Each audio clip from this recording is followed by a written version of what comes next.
Offering PAI E24. Iman, Islam, dan Ihsan, tiga pilar dialektis pembentuk karakter unggul. Pengertian iman, Islam, dan Ihsan. Pengertian dari iman. Iman dalam bahasa Arab merupakan bentuk masdar dari fi'il madli, amanah yang berarti percaya. Secara istilah, iman adalah mengucapkan dengan lisan, membarkan dengan hati, dan melaksanakan dengan segala anggota badan.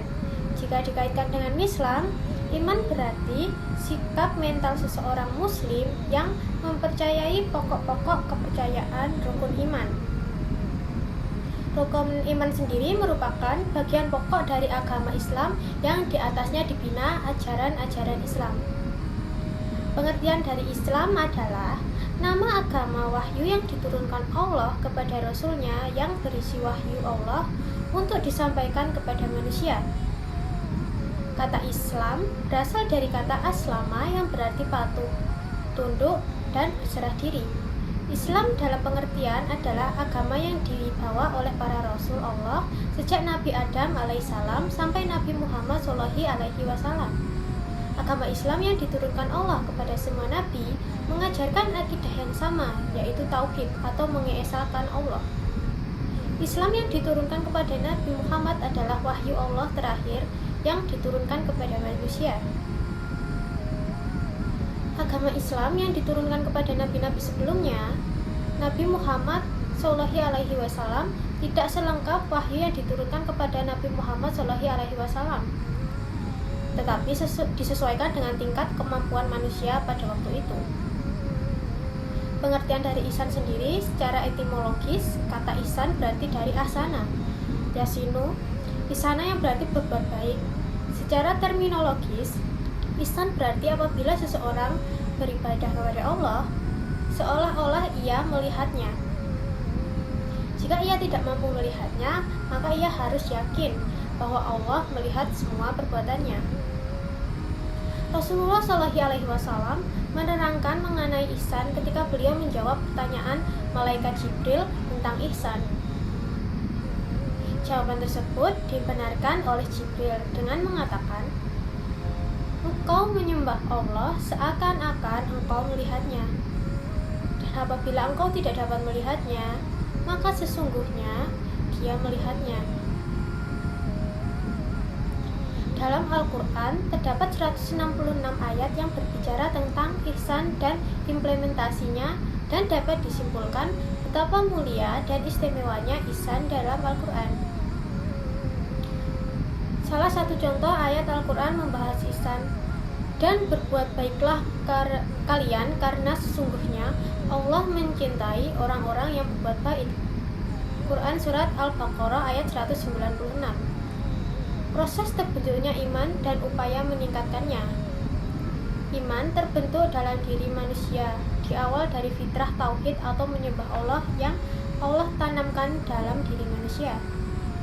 Fitrah ini akan tumbuh dalam diri manakala lingkungan keluarga atau sosialnya adalah Islam. Kondisi ini Allah kemudian menurunkan hidayah kepadanya untuk berfirman. Berikut penjelasannya. Yang pertama yaitu fitrah ilahi dalam iman hati sangat berperan dalam mewujudkan iman dalam diri seseorang. Dalam dangkalnya, tebal tipisnya, teguh tidaknya iman sangat tergantung pada hati manusia yang sifatnya berubah-ubah. Meskipun begitu, Allah telah memberikan potensi pada setiap manusia untuk bertuhan dan mengabdi kepada Allah. Yang disebut fitrah tauhid seperti yang diterangkan dalam Quran Surat Al-A'raf ayat 172. Maksud fitrah Allah di sini adalah ciptaan Allah. Manusia diciptakan Allah mempunyai naluri beragama, yaitu agama tauhid. Kalau ada manusia tidak beragama tauhid, maka hal itu tidaklah wajar. Mereka tidak beragama tauhid karena pengaruh lingkungan. Yang kedua yaitu hidayah di antara semua sebab terbentuknya iman. Hidayah adalah sebab utama, karena seseorang tidak dapat membuat orang lain beriman tanpa hidayah dari Allah Subhanahu wa Ta'ala. Hidayah merupakan kehendak atau masyiah Allah semata. Bahkan Rasulullah pun tidak dapat memberikan hidayah ini kepada orang yang dicintainya. Kata hidayah sendiri dalam bahasa Arab berarti petunjuk. Ia dipadankan artinya dengan kata hudan, dialalah atau tarik.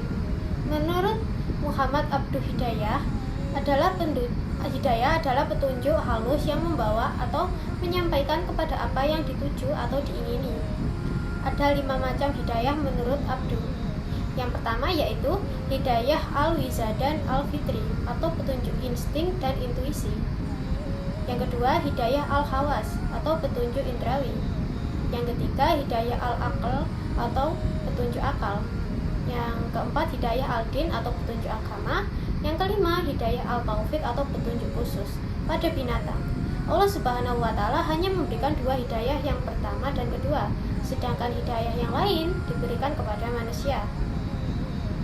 Allah menurunkan agamanya kepada manusia agar dianut oleh mereka berdasarkan ikhtiar mereka sendiri.